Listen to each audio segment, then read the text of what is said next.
Are you looking to sharpen your budgeting skills? You're in the right place. Welcome to the Budget Couple Podcast, where we talk about life, family, and how to afford it. And now, the Budget Couple themselves, Nate and Danielle. Welcome to the Budget Couple Podcast. I'm Nate. And I'm Danielle. And this week we're going to answer a listener question about babies, budgets, and all kinds of other things going on in their lives. It's a really interesting story. We're really excited to talk about it. But before we get there, first off, we want to thank all of those of you who've left a review for us. It's really helped us, and we really appreciate the kind reviews out there. In addition to that, if you have any questions that you'd like us to answer, like we answer listener questions occasionally, please check out our website at budgetcouple.com and click on that contact form, and you'll be able to go through and ask a question, and we'll answer it here on the, digital airwaves, because it's not the air. But there we go. So let's go ahead and dive into this listener question. All right. So it's a little long, but I really want to read it all because it's a good question and they put their numbers in here, which is awesome because it gives us the chance to really throw up a calculator and think about how we would allocate the money. So I'll read it all and give you that chance to think through it as well. I have a baby that's in daycare. I got a new job and I stopped breastfeeding when I came back to work. Currently, I spend $800 a month on daycare, $100 a month on formula, $373 a month on health insurance, on his health insurance. His deductible is $500 a year. He gets all of his vaccinations and we've had a hospital stay. I'm not sure if paying this much for insurance is worth it. I pay a monthly hospital bill when I gave birth to him of $235. Including food and diapers, we spend around $1,600 a month on him, and he's 10 months old at this point. I feel as if we can't save any money monthly. Combined, my husband and I make around $6,000 a month, and our mortgage is $1,800. Our car payment is around $450. The rest is spent on gas, food, and miscellaneous. How could we start saving something? How could we afford another child if we can hardly make our money work now? Great questions and a lot to unpack there. Yeah, we were really excited about this one because there's a lot of different things going on, and we want to make sure we cover all our bases here. But first off, before we get anything, congratulations on the kid. That's awesome. Congratulations. 10 months is a really fun age. They're just getting ready to walk, but they can't talk back yet. So it's really good. And it's I can just say we understand what it's like to have a kid and be both working parents. Nate went back after only 6 weeks, I think, and I went back to work after 3 months. And I went back out. I missed the first week of pre-service, and I was back for the first day of school. Our boy was probably around 3 weeks old at that point when I went back to work. Yeah, so it is a challenge, and we completely understand that. It's also a huge adjustment period. So know that you are, I'm sure, doing your absolute best. Yeah, so to start off, kids are definitely expensive, and they don't get cheaper as they get older, unfortunately. But please keep insurance on him, and if you don't already have insurance on you guys, please make sure you get that. Insurance covers the terrible things in life, and you want to make sure you're protected from all that. So please keep that on him, and if you don't have it, again, on yourselves. Without insurance, when we went to the hospital for our son to be born, they charged us almost $30,000 to have our son if we didn't have insurance. With insurance, luckily I have really good insurance and we didn't pay a single dime, but that's because of our good insurance. If we didn't have as great of insurance, we would have had to pay money, but yeah. Again, it's not $30,000, which we definitely could not have done at the time, and still I don't think really want to do now. No. So while the cost of insurance seems really high and might not be worth it, that's kind of the point of insurance. It's there if you need it. Just like I've never been in a car accident, knock on wood, we keep car insurance because if we are, it protects us from lots of things. And we have to be able to drive in the U.S. Yeah, there's a legal obligation to yeah, it as well. It's important. I mean, in some countries you don't have to, but it's a good idea to do it just because it protects you from other things. Yeah, I mean, and there are some insurance that we choose not to do. Like I know some people do pet insurance for, if they have a few pets to cover some of those vet bills. We've done the cost benefit, and it just doesn't come out ahead. But and it's easier to self-insure. But when it comes to health insurance and car insurance, those are just two really important things that, there's too much catastrophic stuff that could happen. We're both on the side of just absolutely needing it. Absolutely. So let's dive in these numbers a little bit that you provided. $6,000 a month is a great income to bring in. So that's awesome. $1,800 a month for your mortgage is well within the range that we think is appropriate. Generally, we recommend to keep your mortgage between a quarter and a third of your take-home income. Yours is at 30%, so it's on the higher end, but it's still not out of those bounds, so we're not really concerned about the mortgage. So we're going to move on to the next set of numbers. And just to say, that recommendation of the quarter to a third is not just our recommendation. That's something that's pretty tried and true and has been out there for a while and that we agree with. So moving into your other numbers, the car, the $450 a month for a car seems maybe a tad expensive, but we don't know the whole terms of it. We don't know the interest rate and the years. So it might not be that bad. But doing some quick calculations, your car probably costs somewhere in the range of $24,000 to $35,000. And that's, that's in line with your income level. That's fair enough. After we take all of the costs out that you provided to us. So looking at everything from the $1,600 a month for the kid, the mortgage, the car, all of it, it looks like you're left with a little over $2,100 a month. And you said that you use that for gas, food, and other miscellaneous items.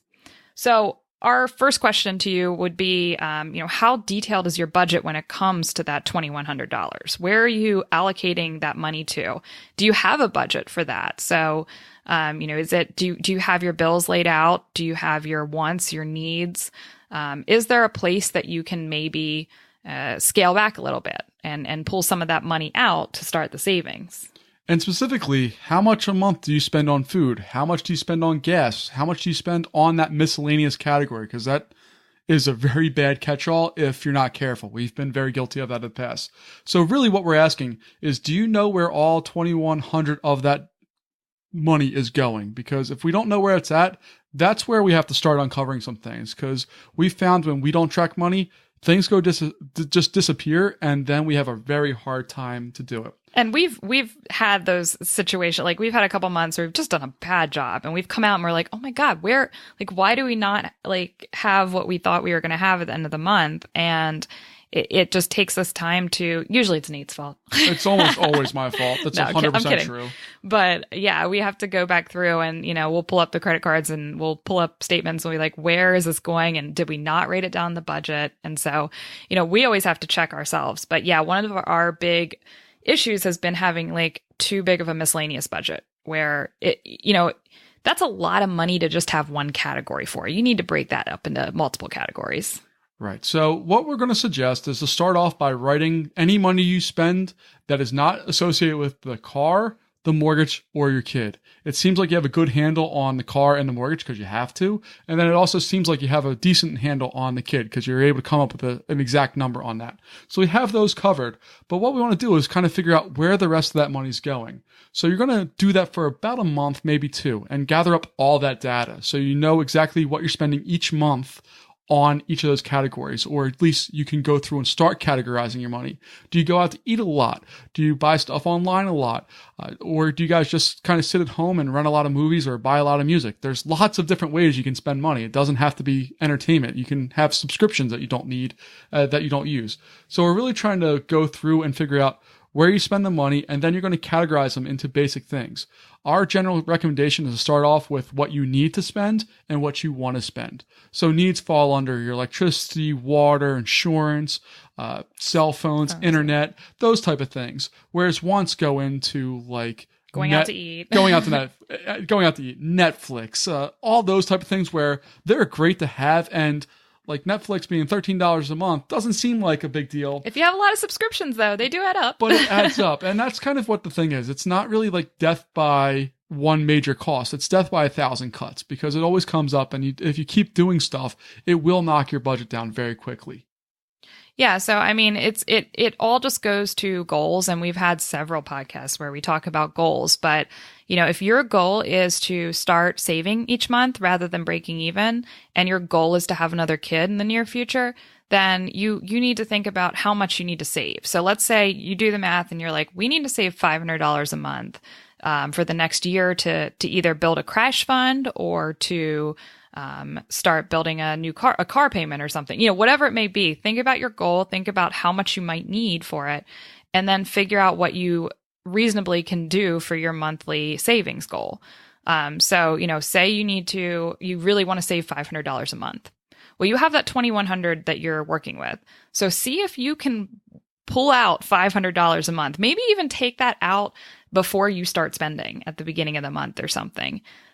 Figure out some way to just pay yourself and then move into paying for all the other stuff. And, just like Nate said, it's about categorizing and seeing where you are comfortable pulling back. So maybe you absolutely love going out. You want to keep your going out budget, but you have 3 subscriptions you're not using or don't use quite as much, or even are just willing to give up because you care more about saving, then do that. So think about what you're willing to give up to make the saving happen.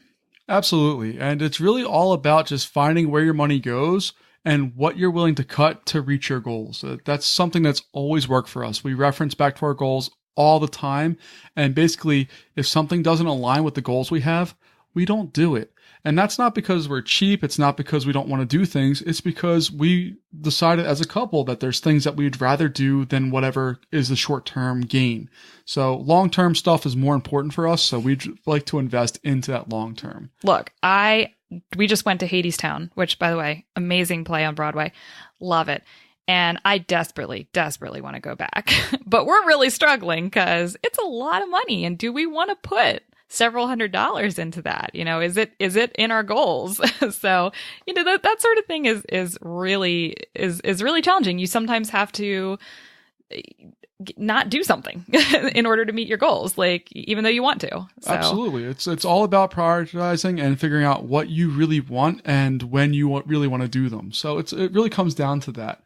One other thing I want to mention here real quick is if you don't already have a crash fund, make sure you start establishing it. So once you figure out where the money's going, and if you can pull extra money out, put that into a crash fund, which is 3 to 6 months worth of your expenses so you can live. Also add on to that any deductibles that you have for insurance. So make sure you have $500 so that if your child gets sick or has to go to the hospital or God forbid has something happen to them, you have that money to fall back on. You don't go into additional debt because of something you couldn't control. So please make sure if you have deductibles, even high deductible plans, that money should be included into your crash fund or your emergency fund so that it's not something you have to worry about. Yep, absolutely. So, we'd love to hear back from you. See if you can, check in with us in a month or so, writing everything down, figuring out where that money's going and starting to prioritize. We'd like to hear how things are going and if any of our advice has helped. And if there's anyone else out there struggling with similar issues, we'd really love to hear from you. Yeah, writing down is key because it really helps you gather information. And when you have more information, you can make better decisions with your money. I think that's basically what budgeting is making an informed decision about your money because you know where it's going. So I think that's going to wrap it up for this episode. Thanks so much for listening. And thank you so much for the question. We have plenty more to get through, but this one really stuck out to us and we wanted to make sure we addressed it because it was a lot of information and a really good detailed question done succinctly. So it was really nice. Unlike how Nate talks. Yeah, absolutely not. I ramble and all that, but you guys know that. So thanks again for listening to our show. Please check back when we come out with our next episode. Remember, if you have any questions, you can go to budgetcouple.com and click on that contact form, and we will get back in contact with you. Thanks so much for listening, and have a great rest of your day, night, evening, whatever you're doing while you're listening to us. Thanks, guys. Bye. Thank you so much for listening to this episode of the Budget Couple Podcast with your hosts, Nate and Danielle. For more great content and to stay up to date, visit budgetcouple.com. Make sure to check out the next episode of the Budget Couple Podcast, where we'll talk more about life, family, and how to afford it. We'll catch you next time.